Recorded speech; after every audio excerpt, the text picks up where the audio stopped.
8. Wednesday, at lunch, Mabel absent-mindedly pushed her rice around in her tiffin as her friends talked about Halloween costumes. She'd spent all day thinking about the previous afternoon. She paid no attention as Suki discussed dressing as Emily from Corpse Bride. But she couldn't afford a new wig, so she was planning to wear the Harley Quinn wig she'd bought a couple of years earlier. "Do you think it will work?" Suki asked, as she adjusted her oversized hoop earrings. "The wig has pigtails, but maybe I can figure out how to make it look like they're just, flowy hair or something." "It will be fine," Archer said. He was conflicted about his own costume choice. He wanted to go as Ziggy Stardust, but he wasn't sure anyone would get it. "I don't get it," said Suki, as if on cue. "Who's Ziggy Stardust?" "Oh, seriously?" Archer groaned, rolling his eyes. "Mabel, you know who Ziggy Stardust is, right?" Mabel didn't answer. She was stirring her food as though she were laboring over a witch's cauldron. "Mabel. Earth to Mabel. Come in, Mabel." Fernanda jabbed Mabel with an elbow. "Hey." "What?" Mabel yelped, jumping. She accidentally flicked her fork, and her rice went flying. "Jeez, Mabel. Are you okay?" Archer jutted out his lower lip with mock concern. "Of course," Mabel said, gathering her wits. "I'm fine. What's up?" "Did something happen at the house on Spite Lane?" Suki asked. "You seem spooked today." Suki and Archer looked at one another, this time with actual concern. No, nothing happened," Mabel lied. "I'm just tired. Babysitting is a lot of work." Archer didn't seem convinced, but he accepted her answer. "So, how much money have you made so far?" This question brought a smile to Mabel's face. "Almost $200. "Whoa!" Suki was impressed. "Mabel, that's amazing. I can't believe how this all worked out." "For real, Mabel," Archer agreed. "I really didn't think I'd ever say this, but I gotta give it to you. You were right. Turns out Spite Lane isn't haunted. It's flush with cash." They all laughed. "You still planning on taking all of us to Torture Town?" Mabel forced a smile. She didn't want to go back to Spite Lane, and had been trying to come up with a valid excuse all day. But she was so close to earning enough to take her friends to the haunted house. She nodded and said, "You bet." Her friends were overjoyed. "This is very generous of you, Mabel." "Thank you," said Fernanda. Mabel was stunned. Fernanda spoke so little. It meant a lot that the girl would express her gratitude. Mabel leaned over and gave Fernanda a squeeze around the shoulder. "My pleasure," Mabel said. Fernanda squiggled uncomfortably out of Mabel's grasp. "By the way, all of your fake IDs are ready," she said, changing the conversation. "And my mom offered to give us a ride." "Oh my God! But does your mom know about the age limit?" Suki put her hands to her cheeks in shock. "No," Fernanda said. "She doesn't know." Phew. As her friends struck up a new conversation, this one about their hopes and expectations for the trek through Torture Town, Mabel's mind wandered off again. She couldn't get the images of the afternoon before out of her mind. The moving wallpaper, the possessed toy train, the man in the closet. Who was that man? Was it Twyla's dad? Was he living in Twyla's closet? Did the wallpaper really move, or were they playing some kind of cruel trick on her? What did Twyla mean when she said the house told her a secret? By the time the end of lunch bell rang, Mabel had no answers to these questions, and no excuses for staying home and ditching the babysitting gig. After Mabel got home from school, she went straight to her room and dropped her things on the floor. Then she trudged to Sivan's room to tell him she was ready to leave for Spite Lane whenever he was ready. But Sivan wasn't there. Instead, she saw, on the far side of Sivan's room, their mother, Katie, rifling through Sivan's dresser drawers. "Mom?" When she heard Mabel, Katie stood up straight and tucked something Mabel couldn't see into her back pocket. "Hi, sweetheart. What are you doing home so early?" Mabel peered at her mother in suspicion. "This isn't early. This is when I always get home." "Oh," Katie said. "I guess you're looking for Sivan too." "Yeah. I need a ride." "Where to?" "I have a babysitting job." "You need a ride to Mrs. Grace's house across the street?" her mother asked, confused. Mabel stiffened, her hands balling into little fists. "I don't work for Mrs. Grace anymore, Mom. Didn't Sivan tell you?" "No," Katie said, as she started to walk past Mabel towards the door. "That's too bad. Really cool you got a new job, though." "It's a better job," Mabel justified defensively, still feeling stung by her termination. "Pays more than double." At that, her mother spun around. Mabel pinched her lips closed. Stupid. She couldn't believe she'd just told her mom about the money. Katie looked at Mabel the way a lion might look at an antelope drinking from a pond.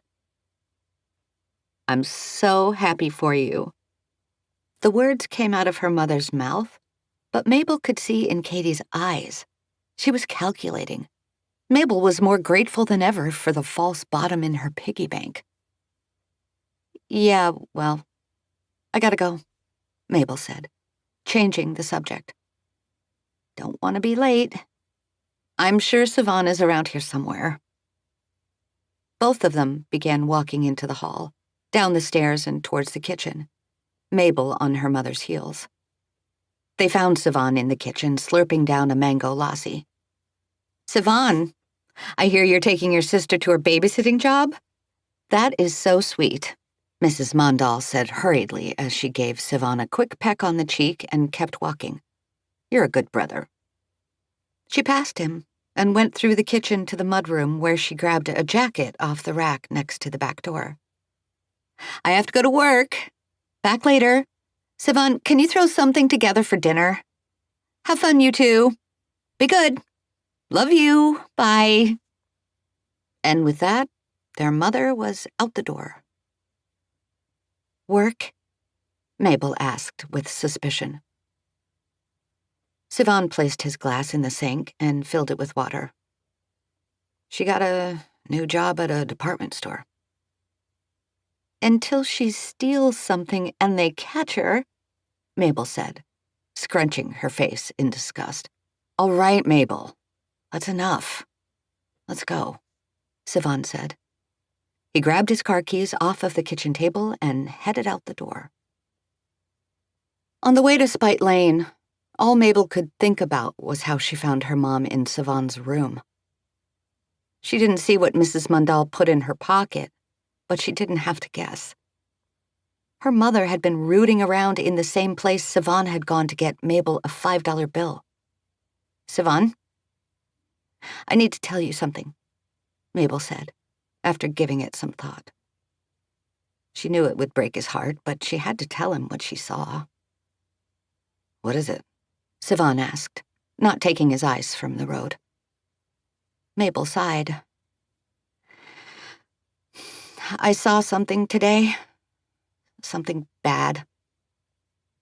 I went to your room to find you, but you weren't in there. I found Mom instead. She was..." Mabel swallowed as she drummed up the courage to tell Sivan the truth. "She was stealing money from you. Sivan, I don't know how much, but I saw her going through your drawer. The one where you keep your money. You should count it when you get home." Sivan was quiet. They slowed down for a stoplight, sped up when it turned green, and slowed for another red before he finally replied. "I know, Mabel," he said quietly. "What?" "I know Mom takes money from my dresser." "You know?" Mabel was shocked beyond belief. "Yeah," he said. "Actually, I put money on there on purpose. I meant for her to find it. If she took it, that's okay, Mabel, because I wanted her to." Mabel had no idea what to say. She looked outside and watched as the gas stations and strip centers slid in and out of view. She wasn't sure what she was feeling at first, but then the feeling became more clear. It was anger. Mabel was angry. "Sivan, why would you do that? Mom is stealing from you and you let her?" "Yes." "But why?" Sivan slowed and pulled onto the shoulder. They had arrived at the darkened entrance to Spite Lane, the spot where the trees barely opened. Earlier, Mabel hadn't wanted to go back here. Now she couldn't wait to get out of the car. Sivan put the car in park and turned to face Mabel. He slung an arm over the back of her seat, behind the headrest. His face looked tired and sad. "I leave the money there because Mom needs it. It's hard for her without Dad around." "You mean it's hard for all of us because he left us?" Mabel yelled. "Don't act like it's not her fault.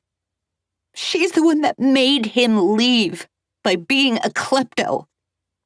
Mabel fought back the urge to cry. "Mabel, Mom didn't make him leave. That was his choice." Mabel ignored Sivan's excuses. "And then she told everyone he just died so she could get free money and food, like we were all some charity case." "We are a charity case, Mabel. We can barely afford life without Dad's income." "Maybe if Mom could just act more mature?" Mabel said mockingly. "Besides, Dad might as well have died," Sivan muttered. "It's not like we've heard from him since he bailed on us." "Don't say that," Mabel sneered. "He's not dead. And if Mom would just stop stealing, he'd probably come back." "It's not that simple, Mabel," Sivan said, with an aching exhaustion in his voice. "Mom has a problem." "Exactly. She doesn't deserve squat." "She still has to pay the rent and the electricity, Mabel." Mabel pouted. "If she needs money, why don't you just give it to her like a normal person?"